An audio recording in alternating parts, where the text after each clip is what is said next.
5ই জানুয়ারি গিয়েছিলাম একটা সোশ্যালে, তো সেটাই আজকে শেয়ার করব।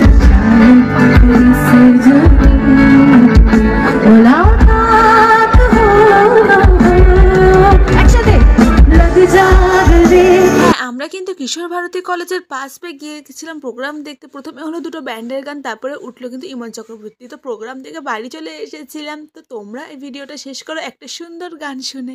তোমার